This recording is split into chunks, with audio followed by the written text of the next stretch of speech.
Hola, buenos días. Desde Economía para Ricos, ya después de comer, y tenemos a un amigo mío como invitado para hablar sobre deudas, gestión y soluciones. Recordarles que el otro día estuvimos hablando en el programa del precio del dinero. Hoy sí que entramos ya con el precio del dinero que nos afecta a todos. Vamos a hablar de deudas, vamos a hablar de los préstamos. Y eso es el coste que tenemos para los que nos financiamos y lo que es la rentabilidad o la inversión para el que presta el dinero. Como en todos sitios, aunque hoy parece en día de hoy que no se da muy a menudo, digamos que cuando hay un derecho es porque alguien tiene una obligación o cuando hay una obligación adquiere alguien un derecho. Esto es lo mismo. Esto es una parte en la que uno presta el dinero porque lo necesita y tiene que pagar y otro recibe el dinero. No sé lo que he dicho. Si uno recibe el dinero, tiene que pagar y el que lo presta lo tiene que tener una rentabilidad, por eso lo presta. Entonces, eso es, si lo prestan al 6%, pues mi beneficio, si yo lo presto, es el 6% y el que pierde o el coste del dinero o el coste para el que lo recibe es del 6%. O puede ser del 10 o del 15, dependiendo de las deudas. Bueno, tenemos hoy aquí a mi buen amigo Eloy Pérez Sobejano. Y él es abogado, es experto en gestión de deudas, en lo que se denomina activo bancario, asset manager. Fuimos también socios de unas operaciones inmobiliarias y le encanta viajar, ciudadano del mundo. Siempre me ha llamado mucho la atención porque se iba de unos viajes por Asia y bueno, pues es una cosa ya más personal, pero bueno, para meternos un poquito con él. Buenas tardes, Eloy. Bueno, buenas tardes, gracias por invitarme lo primero y bueno, ahora el tema viajes siempre hay que, espero seguir haciéndolo, lo has dicho en el pasado, pero espero que se pueda aplicar en el futuro y al final pues el dinero precisamente, que es el tema de tu programa Economía para Ricos, pues al final el dinero hay que moverlo, hay que gastarlo y hay que viajar o dedicarlo a los temas que a uno le interesen al final, para eso está, el dinero es una herramienta. Pues efectivamente, el dinero hay que usarlo como herramienta para poder disfrutar. Cuesta mucho ganarlo, pero hay que saber disfrutarlo, invertirlo y gastarlo. Los ricos generalmente primero ahorran, invierten y luego gastan. Los pobres generalmente primero gastan y si pueden ahorran. Exacto. Lo que sí que es una cosa que es cierta es que para mí una de las experiencias más enriquecedoras fue cuando estuve viviendo en el extranjero. Estuve viviendo en Inglaterra, estuve trabajando en Nueva York para un fondo de inversión con un banco y creo que puedes estudiar mucho, puedes tener muchas experiencias, pero vivir en el extranjero te cambia mucho la mentalidad, te abre la mente muchísimo y entiendes muchas cosas y ves las cosas de otras muchas formas. No sé si también compartes eso conmigo. Exacto, yo también tuve una experiencia en el extranjero, bueno, estuve en el Reino Unido un periodo de 3 años y al final es vivir un poco en directo, pues referencias propias. Al final del tema que vamos a tratar muchas veces es, eh, tú lo ves de modo indirecto, te hablan del tema, lo ves en la televisión o en la radio hablar de esos temas, pero hasta que realmente pues no ahorras, no inviertes o en este caso, que es un poco, por así decirlo, el tema que vamos a tratar más complicado, que son las deudas, hasta que no tienes una deuda o hasta que no ves a gente o trabajas con gente o trabajas para gente que está en esa situación, pues realmente no te das cuenta de lo que es pues en este caso lo que vamos a tratar, las deudas, cómo se pueden solventar, el tratamiento que se le da, cómo la gente se mete en estas complicaciones, cómo sale o no sale, cómo responde. En fin, es un poco un mundillo que al final, como todos, mientras tú no eres un poco partícipe o estás implicado, pues lo ves desde la barrera y luego, pues efectivamente es cuando te implicas y cuando ves ya realmente cómo funciona las cosas hasta que no las haces, pues no te implicas, no las ves, no las dominas y bueno, pues Bueno, no puedes sacar conclusiones de ellas. yo sigo en mis 13 de que existen dos tipos de deudas, la deuda buena y la deuda mala. Por ejemplo, considero que es deuda buena cuando tú coges y compras a lo mejor un piso, inviertes en un piso con una hipoteca para alquilarlo. Tú tienes una hipoteca que a lo mejor pagas 500 euros, alquilas el piso por 800 euros y ahí te has endeudado para tener un rendimiento mayor y en un futuro además tendrás el piso aunque tengas... ¿Qué quiero decir? En definitiva, que esa deuda la estás rentabilizando y eso lo llamamos apalancamiento financiero. Eso es más del ámbito de la inversión o puede haber cosas como, bueno, pues en vez de hipotecar casas se pueden hipotecar valores como acciones, fondos o que sea, pero no es el tema de hoy. Hoy hablamos más bien de los problemas de las deudas, de cuando se endeudan las personas. Exacto, de cuando la deuda buena que tú comentas pues pasa a ser mala por no poder precisamente ese dinero que te han prestado, llega un momento en que no puedes devolverlo o crees que no puedes devolverlo y te empiezas un poquito pues a complicar la vida, agobiarte, ves además que quien te ha prestado el dinero a lo mejor hace cosas que tú no entiendes y que te molestan mucho, como por ejemplo que puede en algún momento vender esa deuda, lo cual pues a mucha gente le sorprende de primeras, que luego sean otros quien te reclamen el dinero que tú inicialmente contrataste con ellos, en fin, que se va complicando y si Em, tú no tienes un poco la cultura o el conocimiento te sorprende y es para mal. Además, la gente, un poco a lo que quería llevar yo, lo que es una carga para ti es un negocio para otros, te molesta, lo ves desde una óptica muy negativa y la gente pues muchas veces responde muy mal desde un punto de vista psicológico y es que va creciendo esa deuda precisamente, va no respondiendo, se va complicando a nivel personal y económico y se tarda más y peor en mejor es resolverlo. negociar siempre, negociar. Lo que pasa que, fíjate, empezamos, como dices, deuda cuando no puedes pagar.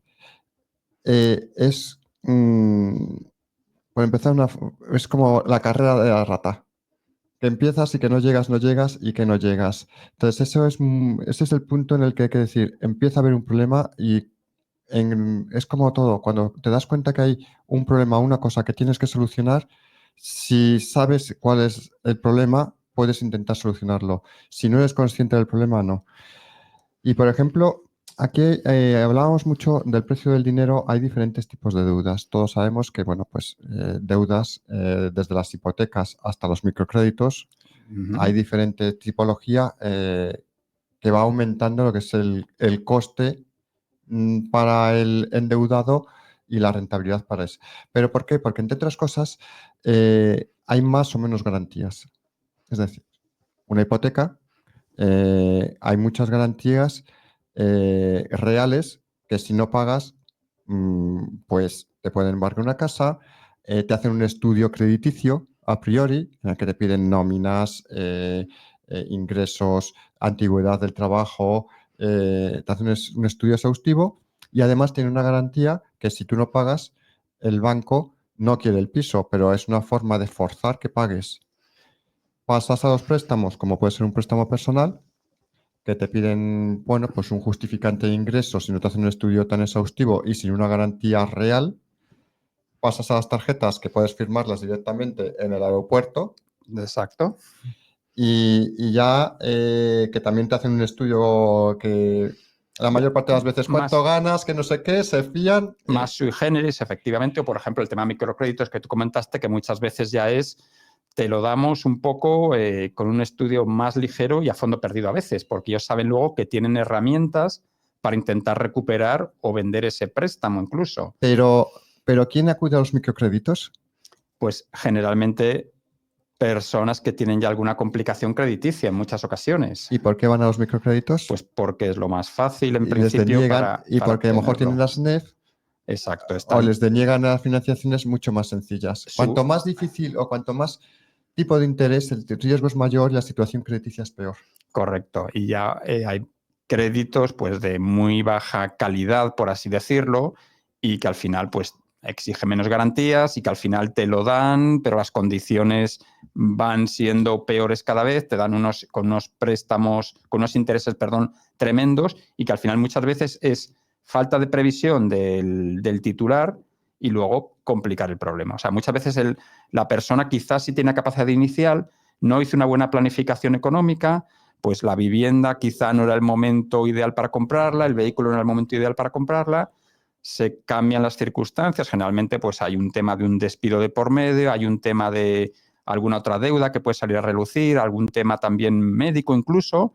Y claro, cuando llegan los apuros realmente es cuando esa persona muchas veces se arrepiente y reacciona, voy a decir casi como que entrando en pánico, y muchas veces es, bueno, pues no quiero ni ir al banco para que me digan que debo varias cuotas de la hipoteca, no sé qué hacer con esto, no se plantea ninguna alternativa, y lo que hace al final es complicar la situación. En vez de pensar desde un momento con la mente fría posibles soluciones, lo que va es enredándose.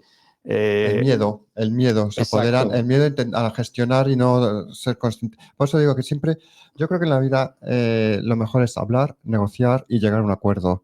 Hay veces que es complicado porque la otra parte a lo mejor no quiere, pero mira, me contabas el otro día una persona que conocías, una amiga creo que era, Sí, correcto. que estaba ahogada con deudas con muchas tarjetas de crédito y que, de hecho, cogía una tarjeta de crédito para cubrir la cuota de otras. Es Exacto. como empieza la carrera de rata. Le ha pasado a muchísima gente. Tiene un poco, o quizá quiere, en este caso en concreto, además, era por un motivo súper entendible, que es que quería hacer unos cursos y demás, necesitaba un dinero, recurrió a una financiación.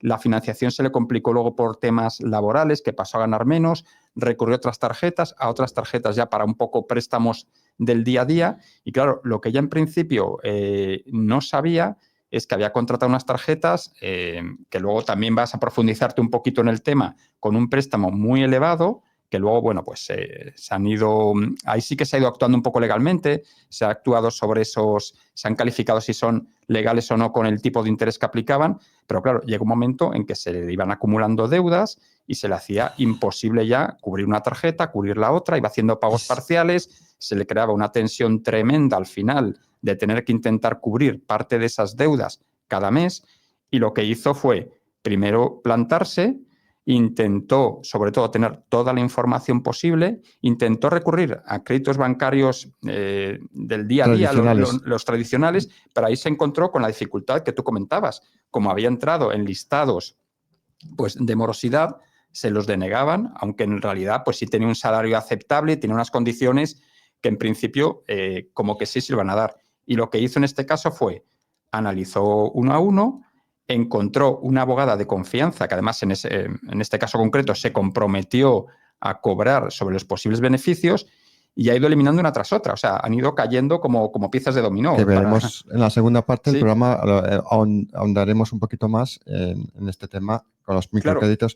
Pero Pero fíjate, no solo eso, perdona, es que incluso le ha sacado dinero, por así decirlo. O sea, de una tarjeta que me invento las cantidades, que debía 5.000, al final pagó una parte y ahora le devuelven 2.000 euros la compañía que se dedicaba a eso, paga holgadamente a la abogada y se recupera un poquito para su bolsillo, por así decirlo. O sea, ha pasado a tener una situación casi desesperada a actuar con inteligencia y estar en una situación pues muchísimo mejor, y que ahora le venga el dinero que en realidad lo perdió en su momento o que pagó con intereses de más, lo está recuperando, lo cual pues es como un dinero extra ahora que le está entrando y ha es, sorteado el problema, por así es decirlo. el tema, es el objetivo y la finalidad de este programa. Muchas veces empezamos a meternos en una espiral y no lo sabemos. Entonces, el objetivo, mi intención, mi ilusión es que haya una cierta formación a un nivel de entender las cosas. Eh, Cuando una persona quiere un préstamo, me da igual el tipo de préstamo que sea, si tú ganas 100 y no llegas a final de mes y pides un préstamo, al mes siguiente vas a tener los 100 menos 10 a lo mejor de cuota, Uh-huh. y si con 100 no llegabas, con 90 menos. Y empieza una espiral que es camino seguro a la bancarrota si no se toman unas soluciones. Por ejemplo, entremos en una situación que adquieres una hipoteca.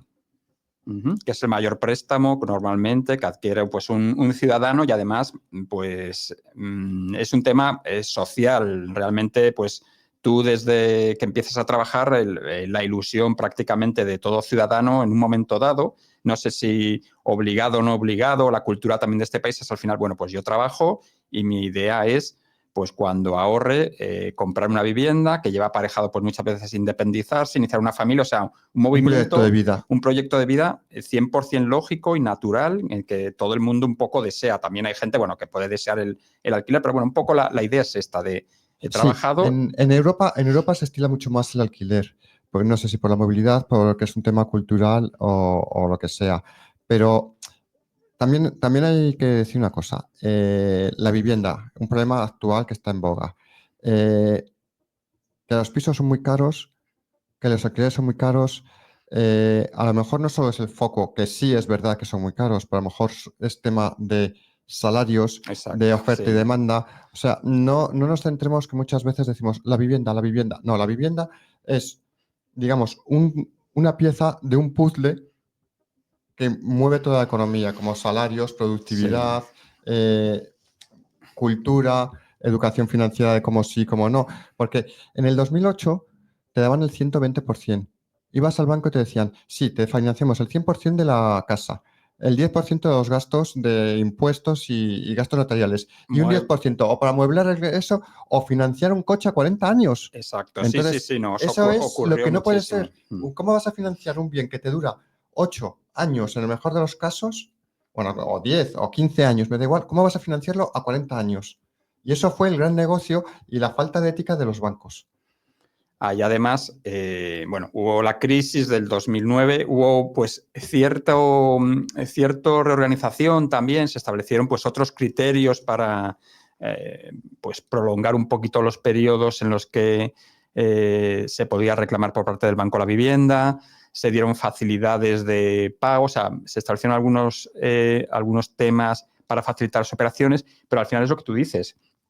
La vivienda ha subido muchísimo, es un bien fundamental y lo que ocurría es que no acompañaban los salarios muchas veces. La vivienda subía un 6, un 8, un 10, un 12 y los salarios subían un 2, un 4. Entonces, para gente que está metida en el negocio directo de inmobiliario, pues a lo mejor le venía fenomenal, pero para el Pero resto... eso es por un problema sobre todo de productividad. Claro, para el resto era un tema de encarecimiento total y cuando uno se plantaba ya para decir, vale, pues quiero contratar mi hipoteca, voy a ver las condiciones, en ese momento sí que se dan muchas facilidades, pero unas facilidades un poco falsas de acuerdo con la situación económica, con la burbuja que se había generado y en cuanto se torcía un poquito el tema, pues realmente hubo una Claro, escabechina, por así decirlo, en el 2009 y en el 2016 creo que fue la segunda crisis que hubo, pues un poco más suavizada, pero muy parecida. O sea, hombre, muchísima gente se quedó fuera de la vivienda, muchísima gente se quedó sin respuesta también ante esa situación,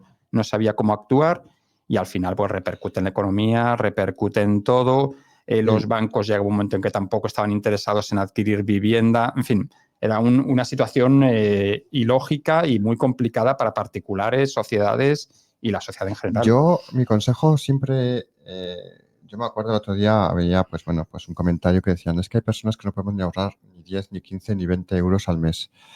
Bueno, yo entiendo que hay situaciones muy límites, pero cuando, por ejemplo, el tema de hipotecas o de un préstamo de un coche o lo que sea, lo suyo es ser excesivamente conservador, porque si en un momento dado vas muy al límite y falta cualquier cosita, siempre sale algún gasto extra que no tienes previsto. Puede ser un dolor de muelas, que sea a priori o a posteriori por el tema de de la deuda, porque pues tengas que ir al médico, tengas que pasar una revisión del coche, tengas que pagar algún recibo extra y no seas consciente. Entonces, siempre hay que intentar, cuando se cogen deudas, si es posible, o coger un poquito más quizás para tener un pequeño colchón para, pues si va mal la cosa, poder cubrir 2 o 3 cuotas para, pues si te ha salido un gasto o lo que sea. Porque el problema es que en el momento que entras, como decías Eloy, en el momento que entras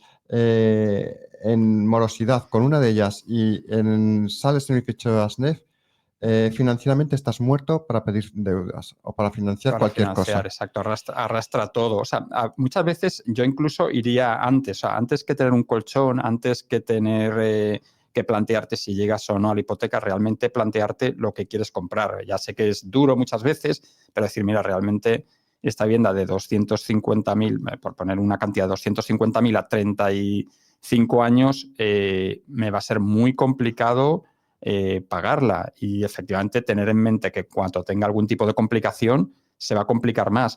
Ponemos muchas veces como avalistas a familiares directos. Es un También problema, ¿eh? Es un problema exacto. porque el problema es que muchas veces no son conscientes que los avalistas tienen que responder. O con la segunda garantía hipotecaria, vamos a ver, lo que tenemos que pensar es que cuando alguien te pide, por ejemplo, una segunda garantía hipotecaria, es por algo. Claro, Y ese algo es que si tú no pagas, ¿qué va a pasar? Pues van a ir por la casa de tu familiar.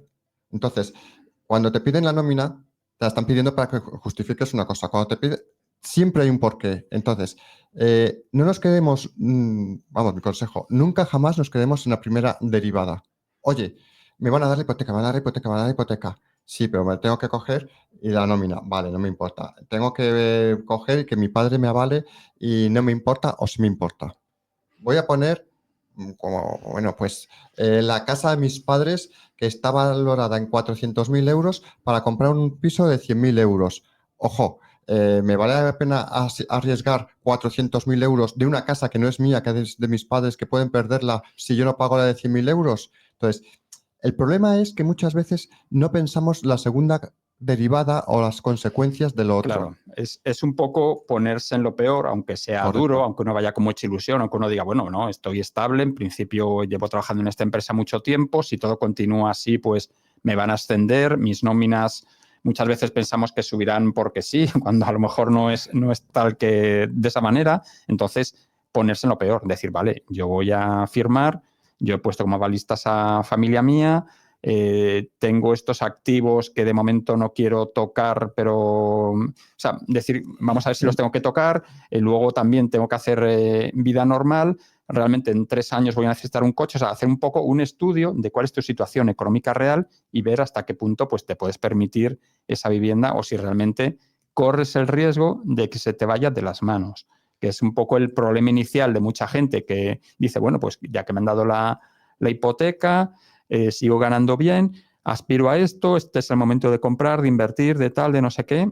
En definitiva, Se le junta todo y un plan viene, financiero. exacto, exacto, un plan financiero, un estudio Pero propio además, crítico por tu parte y decir, vale, no me quiero complicar la vida y vamos a estuve ver cómo lo puedo en resolver. el año 2000, 2001, 2002, estuve haciendo lo que era el business plan, el plan financiero en español, para que se implantase un banco aquí en España. El presidente del banco, que es con el que trabaja directamente, de aquí, se hacen tres casos. Ujú. Uno que es el worst case, el peor de los casos, un caso que es el realista y otra opción que sería el mejor de los El casos, optimista, entiendo, el ¿no? optimista. ¿Qué pasa? Que me dijo, los gastos siempre sé generoso, que vas a gastar más de lo que tienes previsto, porque además siempre somos tan esos, no, yo reduzco un poco la calefacción, reduzco un poco, y luego al final sube la calefacción, sube. Entonces, sé generoso en los gastos. En el tema de los ingresos, oye, voy a facturar, voy a vender 300.000 coches. Oye, tú pones 300.000 coches en el desarrollo, voy a abrir 300.000 cuentas, que en el caso, ¿no? Pero vamos a hacerlo más gráfico con los coches. Voy a vender 300.000 coches. Oye, es muy fácil poner 300.000 coches con un margen de beneficio de 10.000 por coche, pues son 3 millones de beneficio. Me voy a gastar 1.000 euros al mes en alquiler, en calefacción, en luz y en internet. Tienes unos beneficios de 2.900.000 euros. Mira, ¿lo Claro. aguanta el papel? Lo aguanta el papel. ¿Es realista? No. Entonces, y luego lo que son, luego hay que hacer las ventas, por lo cual sé muy conservador en las ventas y muy generoso si para hacer el realista. Pero si encima te vas al peor de los casos, si en el peor de los casos te es rentable, sigue adelante. Entonces, hagamos el ejercicio que pedimos una hipoteca Ahí va yo, y exacto. si pides la hipoteca dices, vale, ¿cuánto puedo pagar? Bueno, los bancos dicen que el 33%, llegan a veces al 40% o lo que sea. Dices, de acuerdo. Pero si me van mal las cosas, si pierdo el trabajo, ¿puedo aguantarlo? Porque mi pareja puede pagar la cuota. Si me voy de baja o si de repente tengo que cambiar el coche, ¿tengo para cambiar el coche? Si tengo una enfermedad y tengo que pagar una factura de 2.000 euros, ¿puedo tener un poquito de capacidad de ahorro, aunque no ahorre porque no quiera. Una especie de autonomía financiera, el colchón que comentábamos antes. Además, yo te iba a decir una cosa, porque es muy bueno el peor escenario, porque ¿qué ha ocurrido en los últimos años, por ejemplo, con la inflación? Realmente se ha encarecido todo, por así decirlo, de forma que lo entienda la gente. Han subido los precios desde el pan, la luz, Internet. O sea, realmente se nos ha disparado cosas que antes eran una pequeña parte de la nómina. De repente ahora dices, bueno, si es que Es un yo... porcentaje alto de la nómina ahora. Claro, vas sumando y dices, bueno, pues realmente este mes voy a tener que reducir. Hablaba, o sea, sí. hablaba con alguien del Banco de España en el que decía que yo dije, mira, si queréis acabar con la inflación y con que se disparen los costes, cuando empezaba la crisis energética, que no es, como ya hemos hablado, no es consecuencia de la guerra de Ucrania, porque la inflación estaba muy por encima antes de la guerra de Ucrania. Venía de antes, sí. Que era muy sencillo haber acabado con la inflación, haber evitado la inflación.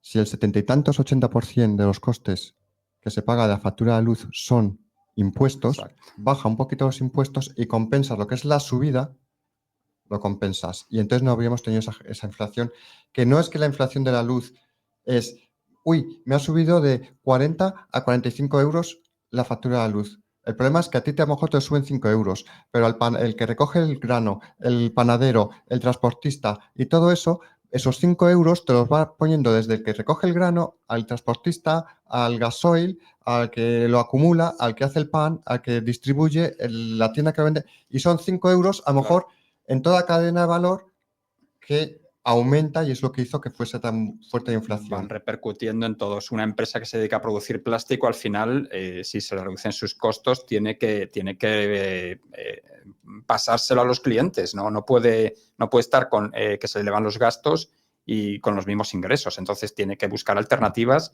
y la alternativa sencilla es decir, vale, si a mí se me ha incrementado un 10% el precio de la luz y gastos de electricidad, pues voy a tener que repercutir a lo mejor un 5 o a lo mejor un 6 o a lo mejor ese mismo 10% al precio del producto que vendo. Pues, entonces, sabes que han subido, complicación adicional, por así han subido decirlo. mucho el precio de los coches, lo sabes, últimamente. Lo sé.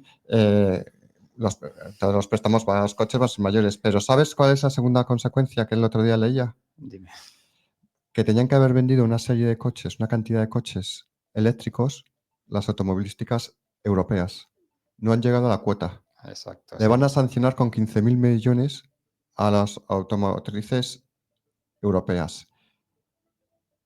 Estamos, no sé, es que estamos tontos, perdone la expresión. ¿Por qué? Porque se creen que van a multar a las automovilísticas y van a ponerlo en su bolsillo. No, es que ese coste lo van a repercutir al consumidor. Al cliente, exacto, al Entonces, consumidor. como ya no nos pueden subir más los impuestos, lo meten por sanciones a los coches lo van a tener que aumentar y le van a quitar los beneficios a otros. Es decir, nos están expoliando vía impuestos y ahora encima, como el coste del coche, si el coste del coche son 10.000, pero tienes que repercutir 2.000 euros de los 15.000 euros por cada coche que vendas para no caer en pérdidas y que no cierre la empresa, porque es que las empresas o tienen beneficios o tienes que cerrarla, pues si ya te costaba 10.000, como le meten esta multa, pues el coste de producción a lo mejor son 12.000, por lo cual tienes que vender el coche por 15.000, porque en lo que lo distribuyes desde Alemania aquí tiene un coste, el concesionario. Porque, claro, me hace mucha gracia. Muchas veces cogen y dicen, claro, es que el kilo de limones está a 0,17 en el punto de recogida y no se puede vender a 2 euros en el supermercado. Me decía una persona y digo, me parece muy bien, tú que eres tan de izquierdas. Digo, el agricultor lo coge a 0,17. ¿El transportista qué pasa? ¿No cobra nómina? Claro, ahí No, es paga el gasoil. cadena, es una cadena y ¿Y el que efectivamente... descarga en Valencia los limones no tiene una nómina? Claro. ¿Y Valencia no tiene que pagar unas cámaras y unas personas que están allí cobrando? Y luego el transportista que tiene que cargar el camión, el que lo trae de Valencia a Madrid, también te cobra una nómina, tiene que pagar un gasoil, Mercamadrid descarga y dicen, es que son 2 euros, es mucho. Oye, no nos fijemos que se recoge a 0,17 y se vende a 2. Hay que pensar que ha habido un incremento, una serie de personas que han estado trabajando para que tú puedas tomarte el limón. Entonces, tenemos que pensar un poquito más detenidamente las cosas. Los 15.000 millones los vamos a pagar nosotros, no las automovilísticas. El impuesto a la banca, pues El cliente, los bancos efectivamente. ganan dinero, van a seguir ganándolo, pero eso no van a repercutir con comisiones. El impuesto de las eléctricas, pues ¿qué están pasando? Los costes de las eléctricas de la DANA lo van a coger y van a repercutir, además del impuesto que además es sobreventa. Da igual que gane o pierda dinero la empresa. Ujú. Entonces, aunque nos estamos yendo un poco de tema. Sí, a ver, hay mucha, con todo eso al final no quiero tampoco decir demagogia, pero al final el consumidor siempre es el que paga muchos excesos que se han producido. Y volviendo al tema que has mencionado tú del automóvil, es curioso. Bueno, yo me compré un coche hace 4 años e intenté, aunque yo creo que no me llegaba, pero intenté sacar toda la información, que es algo que yo siempre recomiendo, muy interesante, y al final era imposible que me hiciese una comparativa el comercial de la casa respecto a cuánto me saldría el coche sin financiar y financiado. O sea, ahí te fuerzan a financiarlo, te van poniendo descuentos para que al final. Te vamos a pagar el impuesto de tal, te vamos a pagar Es que al final el negocio, ¿también sabes cuál es otro negocio paralelo?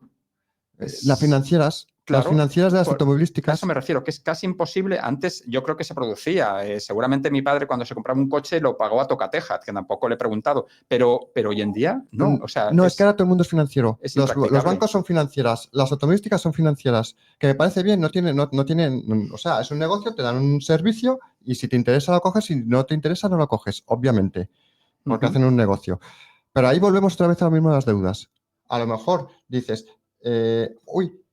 pues mira, me voy a comprarme, en vez de comprarme este coche que la cuota son 125 euros, voy a comprarme este que son 180. Oye, Claro. son 60 euritos al mes. Bueno, tampoco es tanto dinero. Las cuotas lo aguantan todo muchas veces. Igual que decías tú que el papel aguanta todo, dices, bueno, un esfuerzo más. Incluso te haces una fantasía de, bueno, pues nada, estoy eliminando. Y 60 de aquí, pues no, pues ya no tomo café, o en vez de coger bajo el teléfono lo cambio dentro de 2 años. Entonces, son trampas que nos hacemos. Eliminando el café y yendo a trabajar algún día al trabajo, andando, pues me salen los 60 y luego al revés. Va a ser más gasto adicional por otro lado. Porque es más caro de mantener el coche, porque a lo mejor la entrada en vez de ser 8.000 euros son 10.000, entonces también financias más parte, entonces es lo que tú me comentabas otro día de no acumular deudas. Claro, ¿cuál es el problema de eso? Que tú, antiguamente, por así decirlo, si tú decías, vale, pues tengo ahorrados 20.000 euros, me puedo permitir un coche de 16 fácilmente. Si hoy en día tienes 8.000, dices, bueno, sí que puedo el de 16, como me voy a estar pagándolo poquito a poco y tal. Entonces te compras un bien de un valor mucho más elevado sin ser consciente y luego, el cambio de ruedas es más caro. Sí, te repercute. O sea, te crea una fantasía de con esa financiación que tú tienes más capacidad económica que realmente no tienes, como si lo tuvieses que pagar pues de una sola vez a tocateja, por así decirlo. Entonces se complica directamente el tema. Al final aquí está el refranero español, que es muy sabio, dice, en un grano no hace granero, pero ayuda al compañero. Claro. Una cuota baja no puede, a lo mejor no te afecta mucho, pero suma varias cuotas bajas y al final es una grande. Y entonces ahí es donde tú decías de no acumular deudas, porque acumulas deudas poquito a poquito y se te van haciendo enormes. Insalvables en muchos casos, se te juntan y no sabes, llega un momento en que tampoco sabes por dónde recortar, hay bienes básicos que no puedes renunciar, la vivienda, la gente muchas veces, bueno, luego hablamos un poco del tema un poco más amplio, pero de la gestión. Claro, y la gente dice, es mi casa, la he comprado hace 4 años, ya simplemente por imagen, ¿cómo voy a renunciar a ella? ¿Cómo me voy a ir de aquí? ¿Cómo voy a decir a nivel familiar que no puedo? Y la gente se vuelve loca y claro, se complica luego el otro día las consecuencias. El otro día hablaba con la hija de mi prima, que ha aprobado la oposición, gracias a Dios. Y yo dije, mira, lo importante, mira, a lo mejor es comprarte una casita que a lo mejor no esté en el núcleo urbano de Madrid, pero a lo mejor en vez de alquiler, te compras una casita en el extrarradio con un precio más bajo y a partir de ahí no te gastas el dinero en alquiler, vas ahorrando por medio de ir pagando la hipoteca, con que valga un poquito más la casa, luego si puedes dar 30.000 euros en 5 años que hayas ahorrado porque vives con tus padres, pues tú a lo mejor das esos 30.000 euros, lo tienes durante 4 o 5 años esa casa a lo mejor esos 30.000 euros por la revalorización de la casa se han convertido en 45 o 50.000 euros. Correcto. y un poquito más que hayas ahorrado, vendes esa casa y te compras una mejor. Haces Y una es como todo el operación. mundo lo ha ido Claro. haciendo. Lo que pasa es que últimamente parece que tenemos que comprarnos la casa buena. Eloy, no acumular deudas. Ahora vamos a hablar, que tú me decías, de no esperar a la hora de la muerte, de la gestión de las deudas, y vamos a entrar también, cuando ya entramos en las deudas, digamos, a la hora de la muerte o del suicidio, con las tarjetas revolving, por ejemplo, del banco Wizink, que están perdiendo muchísimas demandas. Muchísimas o todas. Y Ahí es una cosa matemática, hay unas sentencias que establecen cuándo es usuraria o cuándo no es usuraria, y todo lo que sea anterior, si la persona va a juicio, lo pierde. O sea, ya se ha establecido, hay muchísima jurisprudencia hay en contra muchísima de Wizink jurisprudencia y está muy claro, de Wizink y de otras y empresas, de otras. efectivamente. Y ahí al final tiene que ser el propio titular quien se arme un poco de valor y decir, vale, pues Como tu amiga. exacto, como mi amiga, que se arme de valor y diga, vale, pues voy a denunciar, voy a mover esto y ver las consecuencias. Es largo, los procedimientos judiciales son complicados, a nadie nos gusta meternos en un juicio. Da miedo. Tenemos miedo siempre de que se puede perder, pero al final hay que decir, tener un Eso poco sí. las cosas claras y arriesgarse y decir, aquí voy a actuar, porque es muy fácil decir, me siento engañado, no es lo que firmé, el interés Sí, es muy alto, que luego realmente denunciarlo y moverse. Pero ahí eso lo dejamos para la segunda parte del programa. Ahí hay muchas cosas también que eso es la culpa también de ambas partes. Uno porque a lo mejor dicen las cosas de una forma, otros que no lo leen, etcétera, etcétera, o que no se sabe interpretar. Vamos a ir luego a la segunda parte del programa con esto. Y bueno, pues vamos a dar un paso a la publicidad. Perfecto, estupendo. Muchas gracias.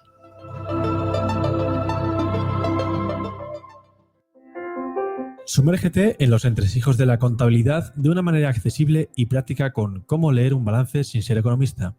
Un libro de Ricardo Martín Almagro que te ayudará a utilizar con soltura conceptos fundamentales para el día a día de tu empresa. Empieza a dominar las herramientas a tu alcance para poder realizar la mejor radiografía de tu empresa y saber qué está pasando dentro de ella. Con un enfoque decididamente funcional y de la mano de numerosos ejemplos ilustrativos, Cómo leer un balance sin ser economista es la mejor introducción posible al desconocido mundo de los activos, los pasivos y patrimonios netos para quienes no quieren hacer de ellos un estorbo, sino un aliado para su éxito laboral. Cómo leer un balance sin ser economista. Consigue ya tu ejemplar en cualquier librería, en Amazon o en el Corte Inglés.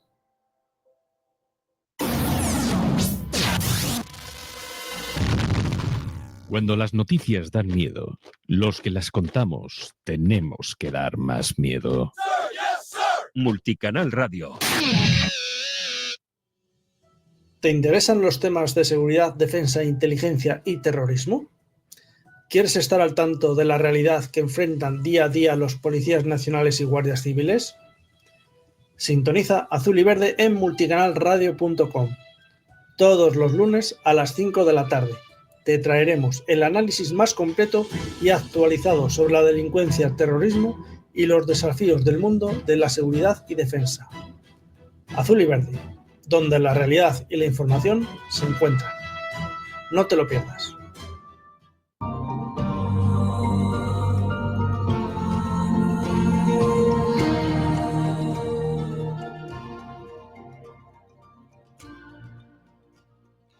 Bueno, continuamos con el programa. Entramos en la segunda parte, que es la gestión de las deudas. Hay que tener mucho cuidado con no acumular deudas. Cuando se acumulan deudas hay que se nos tienen que encender las alarmas interiores, a ver cómo lo gestionamos. Y en el caso que se nos descontrole la situación, no esperar, como tú me decías, a la hora de la muerte. Sentarnos y creo que lo mejor es ponerse en manos de un profesional. Ojo, que hay muchas veces, hay algunos abogados, como te acuerdas en el juicio que tuvimos por aquel inmueble, en el que Me acuerdo. todo lo que decían, el argumento de defensa contra nosotros es, como es que él es economista y él es abogado, entonces se están aprovechando la situación. Mire, oiga, usted me está intentando vender un bien, un inmueble, que no está a su nombre. Porque yo sea abogado, sea economista, ¿cómo me vas a vender una cosa que no es mía, que no es tuya? Perdón. Claro. No, a ver. Mucho cuidado, porque hay muchos abogados que los argumentos de defensa es que son de risa, son kafkianos. A ver, al final, un abogado, bueno, la abogacía es una profesión como otra cualquiera y realmente un abogado, pues, defiende a su cliente, tiene que buscar posibles salidas a su cliente. Muchas veces sabe que es imposible o que no hay manera, pero, claro, intenta de buena fe, de las mejores maneras, con todos sus conocimientos, intentar una solución. A veces es imposible, a veces no te voy a decir yo que sepa que va a perder directamente el juicio y se mantiene en sus 13, pero a veces sí es así. O sea, es la tarea del abogado. Ayer cenaba con un juez y me decía, es que hay algunos abogados que se nota que lo que están buscando son las costas. Claro. O sea, vamos a ver, que en todas las profesiones hay gente que es más honrada y hay gente o que por desconocimiento o por negligencia. O sea, yo, por ejemplo, a mí el tema de la banca, yo lo hablaba el otro día. Un médico dice, tiene una responsabilidad porque tiene una formación cuando va a operar a corazón. Y si no eres médico, no puedes operar. Los periodistas, yo no soy periodista, estoy haciendo un programa de economía, no sé hasta qué punto, pero claro, cuando llegas a un banco y hay psicólogos y no saben lo que es el tipo de interés, pues claro, ¿cuál va a ser el resultado? Pues el resultado es el que tenemos. Sí, siempre al final hace falta pues un Formación. conocimiento, una formación, y no es muy complicado. Muchas veces es directamente que te lo faciliten un poco, preocuparte tú también, fuentes alternativas, que realmente hay muchas, y luego ya pues entramos en el tema de ya realmente el resultado final, que es un poco diferente. Yo lo que recomiendo en todos los casos de tener una situación de deuda es ser primero autocrítico con uno mismo, a ver si realmente el bien que queremos adquirir o la situación económica pues lo requería, si cuadraban un poco la situación. Y ya puestos en que tenemos una deuda, intentar cortarla de la manera más rápida posible. Entonces, muchas veces es duro. Una persona se ha comprado con toda la ilusión de su vida una vivienda, pero si lleva 4, 5, 6 meses sin poder pagarla... ¿Qué es mejor? ¿Que te la embarguen y te den 2 duros o buscar una solución, venderla honradamente, Claro, sacar más rentabilidad y más beneficio y decir, me he equivocado y rectifico? Porque luego muchas veces esto lo intentan refinanciar igual que el coche, a 40 años. Pues quieres refinanciar la casa o la hipoteca cogiendo una serie de tarjetas de crédito o sí, microcréditos para pagar la cuota de hipoteca. Y lo único que haces es ahogarte más. es imposible muchas veces, sí. El planteamiento de, bueno, voy a pagar más, pero a mucho más largo plazo para que sea más económico, no funciona generalmente, no funciona. Entonces, al final es, pues incluso prescindir de esos bienes y decir, vale, pues hasta aquí llego. El banco muchas veces va a dar facilidades si se plantea desde ese punto de vista y pues se puede vender la vivienda, se puede vender el crédito, se pueden lograr otras soluciones, pero sobre todo, pues no un poco esconderse, que es lo que tendemos a hacer, y decir, bueno, pues nada, que aquí me las den todas y a ver qué va pasando, porque lo que es una deuda para ti es un negocio o para ese banco al final, que lo quiera o no lo quiera, e incluso pues, para terceros, para fondos. Es que la solución más fácil y la forma de suicidarse es que quiero pagar la cuota de hipoteca y la pago con la tarjeta de crédito. Eso es un auténtico suicidio. Es imposible, sí, efectivamente. ¿Por qué? Porque si este mes no llegas, el mes siguiente tienes que pagar la cuota de la hipoteca más la tarjeta. Claro. ¿Qué es lo que se tiene que hacer? Entonces, ahí es donde se entra en la carrera de rata suicidia seguro. Sí, un círculo vicioso en que es imposible salir. Entonces, es mucho mejor, o sea, ahora pongamos el caso, no tengo hipoteca. Entonces resulta que iba por el aeropuerto, me han venido una tarjeta revolving, por ejemplo. Maravillosa. Que además es que es muy gracioso. Dicen, no, si solo se paga un 2% no mensual. No, si solo vas a pagar un 2% mensual. Y dices, si solo es un 2%, está genial. Coges la tarjeta y dices, me han dicho que pago un 2% mensual. A ver, estoy diciendo mensual. Mensual es un 26%. Multiplica por los meses. Pero suena muy bien que solo pago un 2%, sí. Pero no oyes la coletilla porque te lo dicen mensual. Solo pagas un 2% mensual. Y dices, vale, cuando llega a eso, te meten el palo. Eso es el primer engaño. El primer engaño que te hacen con las tarjetas, porque es que eso yo lo he visto que lo hacían en WeThink. No, si solo estás pagando un 2% mensual. Y dices, sí, un 2% que es un 26%. 1. 2.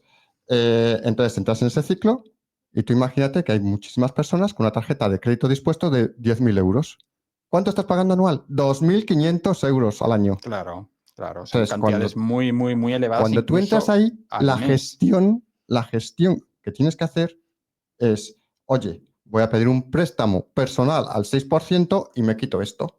No para volverla a usar, obviamente, que luego la gente lo vuelve a usar, pero sí, bueno. la gente tropieza a veces en la misma piedra, que es paradójico, pero es así. O sea, por desgracia, muchas veces dicen, bueno, tema superado, y vuelvo a caer, y vuelvo a meterme en esto. Y bueno, solo va a ser esta vez, o va a ser un extra, o algo así, y al final, pues, seguimos complicándonos la vida muchas veces cuando al final lo que falla es el planteamiento inicial y no dar facilidades al final. Es un poco una batalla Luego, tuya contra el sistema, por así decirlo, y al final pierdes porque no te sabes las reglas y ellos las saben mejor que tú. claro, ahí, por ejemplo, luego, cuando tú fuerzas la situación, cuando el consumidor fuerza la situación y a lo mejor deja de pagar 2 meses o 3 meses, en ocasiones te ofrecen una refinanciación al 5% y pasas del 26 al 5% o negocias con otro banco. Y son los que están ahora perdiendo muchísimos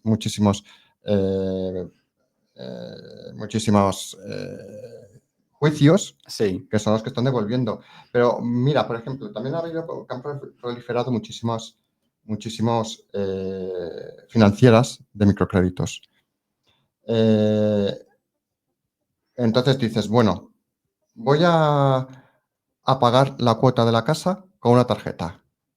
Eso es suicidio. Sí, es Si muy complicado. dices, bueno, tengo una tarjeta, me voy a financiar y esto es el tipo de interés que estamos hablando que es tan importante, que es lo que a la gente no le interesa, y comparemos peras con peras y manzanas con manzanas. Si estamos comparando el 2% mensual, comparemos el 2% mensual con el 2% mensual de la hipoteca o el anual con el anual. Claro. Entonces, tú financiate, tienes que intentar siempre rebajar el tipo de interés que es lo de la cuota y no acumular deudas. Y si las acumulas, intentar reducir la cuota por renegociación de tipos de interés o alargando plazos. Mira, me acuerdo cuando iba a coger una hipoteca, me dicen, pues solicité, me acuerdo, pues yo qué sé, 100.000 euros a 40 años, o a 30 años, que es lo suyo, porque a partir de 30 años se pagan demasiados intereses y se amortiza muy poco. Y dice el banco, no, te vamos a aprobar, en vez de 100, te vamos a aprobar 80.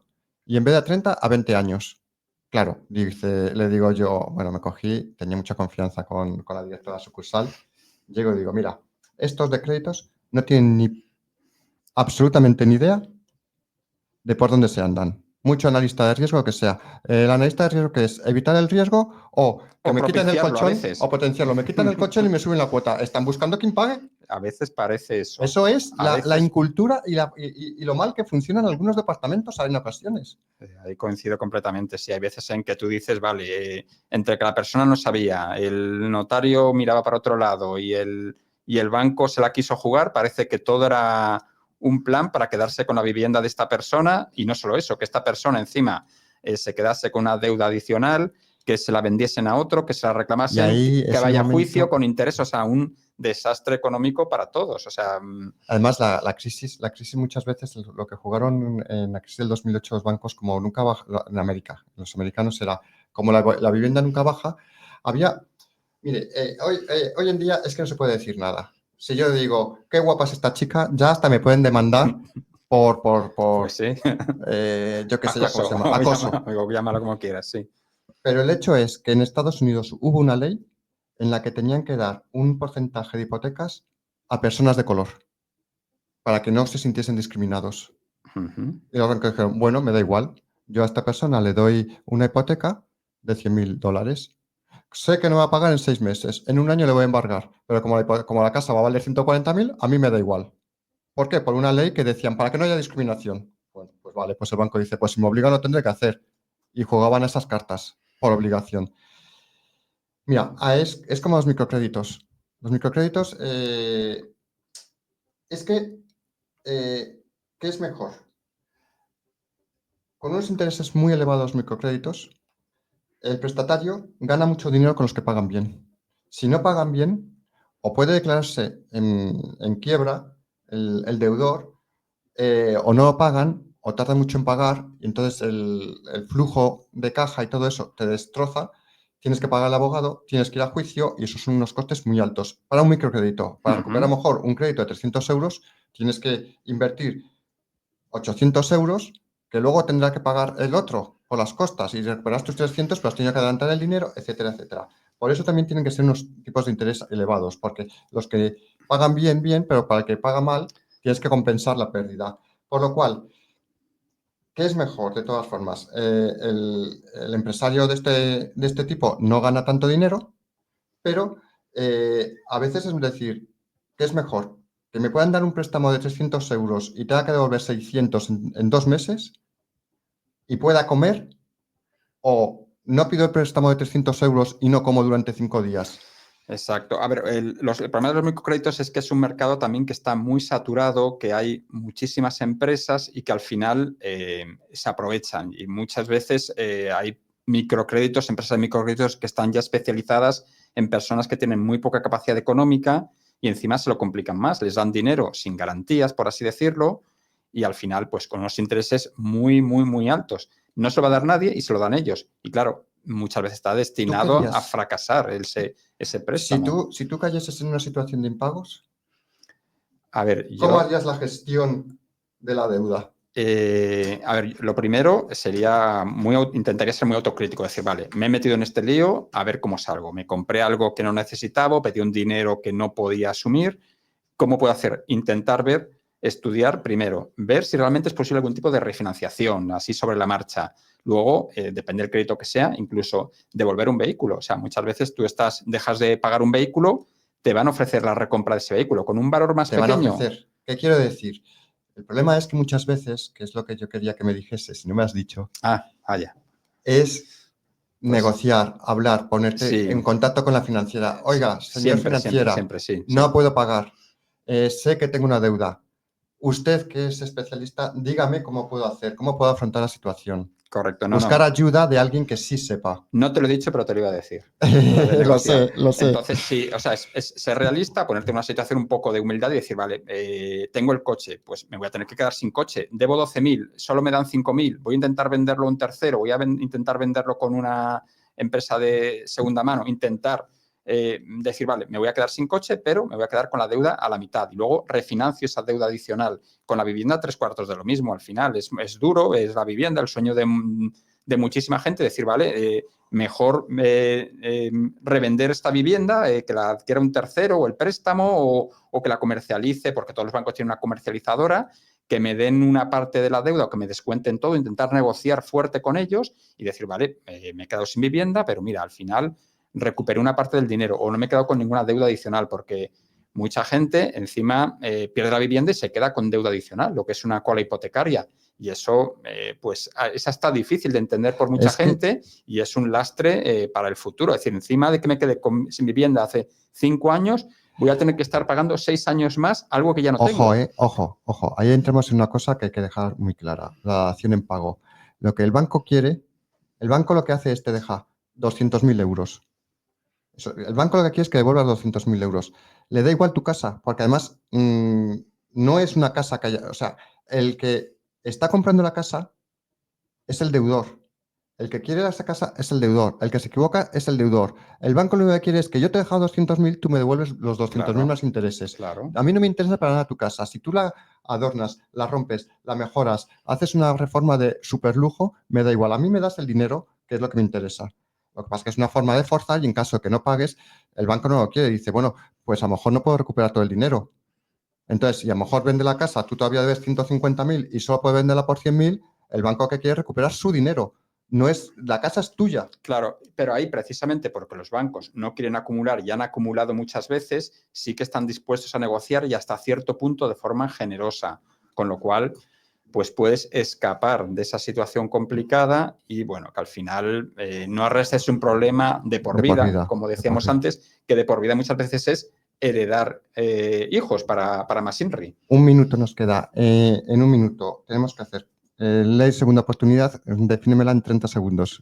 Bueno, es una ley que puede ser muy útil, que hay que mirar obligatoriamente si esta es una situación de deudas muy complicada, pero luego hay que valorar que tiene unos costes relativamente elevados y que el resultado no siempre va a ser el que queramos. O sea, aquí con la ley de segunda oportunidad puede no darse, que haya liquidaciones o éxito, por así decirlo, que te cancelen todas las deudas. Entonces, intentar ver con el abogado tu posición. Claro, Y la cuál ley de puede segunda ser el resultado. oportunidad puede ser un instrumento, pero puede ser un coladero para muchos, digamos, caraduras, con perdón, que quieran decir, uy, me endeudo y luego me acojo a la ley de segunda oportunidad. Claro. Para acabar, lo que siempre digo, tener mucho cuidado con las deudas pueden ser buenas, las deudas pueden arruinarte y sobre todo queremos transmitir que lo que hay que hacer es pensar en lo que se hace antes de actuar. Muchas veces hay que hablar con varias personas para saber quién te transmite confianza y quién eso. Aquí lo único que queremos es que se aprenda, que sepamos pensar y que sepamos interpretar las cosas. En otra ocasión intentaremos volver a hablar un poquito más Estupendo. porque, Nada. como veis, yo creo que es un problema que va a haber mucho, que va a dar mucho que hablar. Se hace corto el tiempo siempre Se hace hablando de corto. estos temas. Es muy complicado, son temas muy personales y al final Te esperamos. no hay una solución mágica tampoco para Te las deudas. esperamos otro día, Eloy. Encantado, cuando queráis. Muchas gracias por vernos en Economía para Ricos. Espero que cualquier duda, cualquier cosa, pues por el chat le iremos contestando y le esperamos el lunes que viene. No, el lunes que viene no. El lunes que viene les felicitamos las Navidades ya desde aquí, a día de hoy, y ya seguiremos para enero. Muchísimas gracias por atendernos. Muchísimas gracias, Eloy. Encantado, cuando quieras, José Ramón. Y hasta otro día. Muchas gracias. Buenos días. Buenas tardes.